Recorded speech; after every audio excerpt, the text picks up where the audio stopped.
चलो, this is chapter number 8, quadrilateral. What is quadrilateral?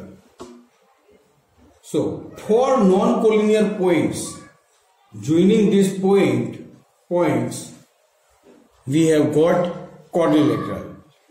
All 4 points must be non-collinear. Suppose these 4 points, 3 points are collinear. Then, joining of these 4 points, this is not a quadrilateral. And all 4 points are collinear. There is line not quadrilateral. Means quadrilateral बनने के लिए चारों points non collinear होने चाहिए. अब शायद आपका question हो कि सर ये नॉन कोलिनियर क्या है? तो एक ही लाइन में हो उसको कोलिनियर बोलते हैं, एक ही लाइन में नहीं हो उसको नॉन कोलिनियर बोलते हैं. Okay?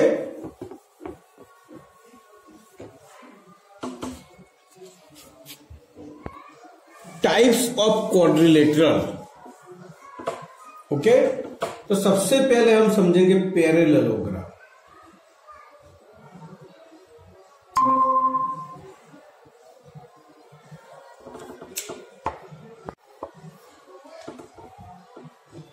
Second, rhombus. Third, rectangle. Fourth, square. Fifth, trapezium. And last, kite. In this chapter, we will learn about these 6 types of quadrilaterals. Okay? And step by step,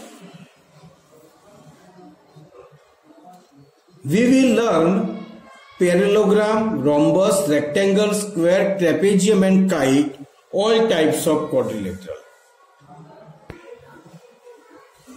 चलो बच्चों, our first quadrilateral is parallelogram. What is parallelogram? Means in a quadrilateral, both pairs of opposite sides are parallel. देखो, opposite side की दोनों pair parallel होती है, ये भी और ये भी. Parallel means आप समझ सकते हो कि रेलवे के 2 पहिए होते हैं, तो जो रेलवे ना पाटा हुआ है ना, ये बंदे पाटा जो क्यारे एक बीजा इंटरसेक्ट नहीं करे, दैट इज कॉल्ड पैरेलल. आपकी नोटबुक में 2 लाइंस होती है, उसको पैरेलल बोलते हैं. बराबर? आपके रूम होते हैं तो रूम की 2 अपोजिट साइड होती है, वो कभी एक दूसरे को इंटरसेक्ट नहीं करती, उसको पैरेलल बोलते हैं. तो पैरेलल वर्ड आपको समझ में आ गया. तो अपोजिट दोनों साइड पैरेलल होती है, उसको हम पैरेललोग्राम बोलते हैं. तो पैरेललोग्राम की ये डेफिनेशन है, ये प्रॉपर्टीज है. देखो, पैरेललोग्राम की जो प्रॉपर्टीज बनती है ना, उससे ही बाकी के दूसरे अब 3 ट्रायंगल की प्रॉपर्टी बनेगी, रोम्बस, स्क्वायर एंड रेक्टेंगल. यहां पर समझो, both pairs of opposite sides are parallel. Opposite side की दोनों पेयर पैरेलल है. Opposite sides are equal.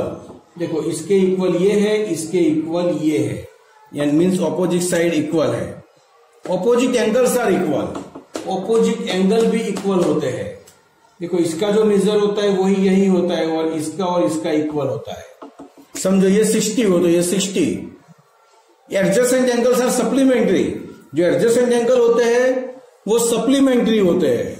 Means ये दोनों का टोटल 180 होता है, ये दोनों का भी 180, ये दोनों का भी 180, ये दोनों का भी 180. And both diagonals bisect each other. Bisect means दोनों डायगोनल एक दूसरे को मिड पॉइंट में इंटरसेक्ट करते हैं. एक दूसरे को मिड पॉइंट में मीन्स यहां जो इंटरसेक्ट करते हैं ये एम है, तो एम एसी का भी मिड पॉइंट है एंड एम बीडी का भी मिड पॉइंट है. तो एम एसी एंड बीडी दोनों का मिड पॉइंट होता है. बराबर? ये हुई प्रॉपर्टीज, और ये समझे हम पैरेललोग्राम. चलो यहां पर देखो, रोम्बस क्या है? तो in a parallelogram all four sides are equal they are called rhombus. तो रोम्बस एक पैरेललोग्राम ही है, बट जब पैरेललोग्राम की चारों साइड इक्वल हो जाए उसको हम रोम्बस बोलते हैं। तो रोम्बस में ऑपोजिट साइड तो पैरेलल ही होगी, both pairs of opposite sides are parallel. Second है opposite sides are equal, but not only opposite side, all four sides equal. Okay, चारों साइड इक्वल होती है। Opposite angles are equal, same ही है, ये दो भी इक्वल। एडजेसेंट एंगल्स आर सप्लीमेंट्री, ये दो सप्लीमेंट्री, ये दो सप्लीमेंट्री, ये दो सप्लीमेंट्री, ये दो supplementary. Means measure of angle A plus angle B is equal to 180। ये दोनों का टोटल 180 है, because both are supplementary. Suppose इसकी वैल्यू 50 है तो इसकी क्या होगी, तो 180 माइनस 50 130। ऐसे एक एक मार्क के सम आएंगे। Both diagonal bisect each other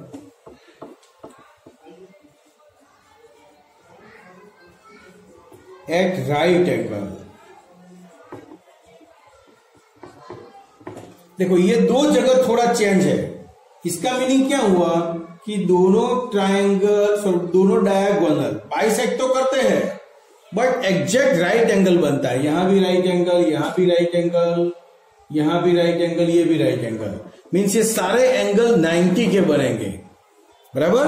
तो ये हुई रोम्बस की प्रॉपर्टी। चलो रेक्टेंगल। तो in a parallelogram all four angles are right angle, it is called rectangle. Means चारों एंगल यहां पर राइट एंगल होते हैं। तो पैरेललोग्राम में चारों एंगल राइट एंगल हो, उसको क्या बोलेंगे, रेक्टेंगल। यहां पर प्रॉपर्टीज में प्यारी थोड़ी जगह चाहिए नीचे, इसीलिए मैं थोड़ा ऊपर ले रहा हूं। देखो opposite sides are parallel. Opposite side तो पैरेलल है, ऑपोजिट साइड इक्वल भी है। देखो ऑपोजिट साइड कैसी है, इक्वल भी है। Opposite angles are equal, not opposite. All four angles are equal and right angle. चलो जगह कम है, मैं थोड़ा ऊपर लिख देता हूं।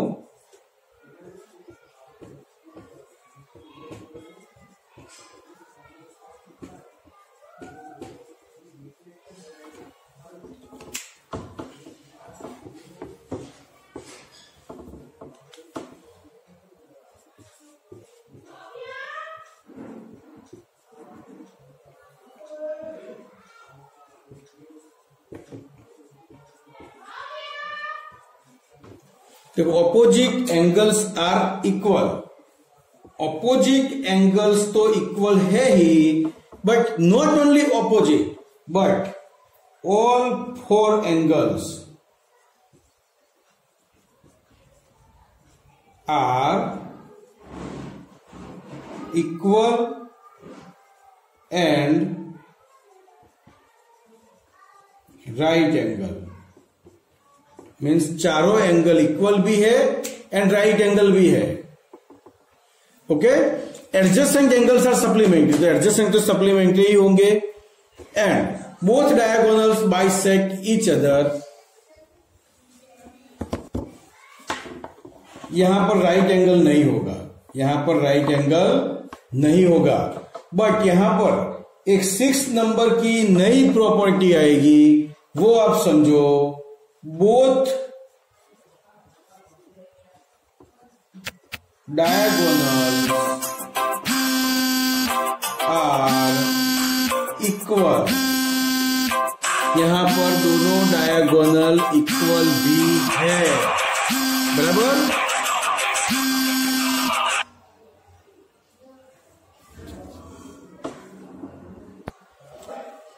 देखो बच्चों, स्क्वायर की डेफिनेशन हम दो तरीके से दे सकते हैं। कि इन रेक्टेंगल, देखो रेक्टेंगल की अगर चारों साइड इक्वल हो जाए उसको हम क्या बोलेंगे, स्क्वायर, बराबर। और ऐसे भी दे सकते हैं इन रोम्बस, रोम्बस के चारों एंगल राइट एंगल हो जाए उसको भी हम स्क्वायर कह सकते हैं। तो दोनों तरीके से डेफिनेशन हम दे सकते हैं, दोनों डेफिनेशन राइट है। Means in rectangle all four sides are equal, it is called a square. And rhombus के लिए, in a rhombus all four angles are right angles, it is called a square. बराबर, ये square हो गया। अब square की हम property देखते हैं। चलो स्क्वायर की प्रॉपर्टी, तो पैरेललोग्राम के हिसाब से ये ऑपोजिट साइड्स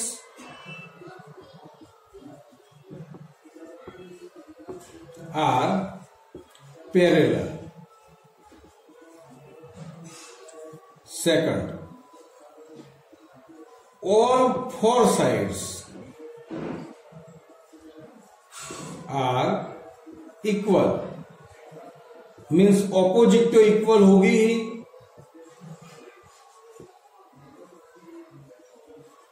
मीन्स चारों साइड सपोज इक्वल है तो ऑपोजिट साइड की पेयर तो इक्वल ही बनेगी, बराबर। Third, all four angles are equal and right angle. चारों एंगल इक्वल भी है और राइट एंगल भी है, तो इसके लिए भी हम कह सकते हैं कि ऑपोजिट एंगल्स आर इक्वल, बराबर। Adjacent angles are supplementary. Adjacent angle supplementary है। 5 नंबर, both diagonals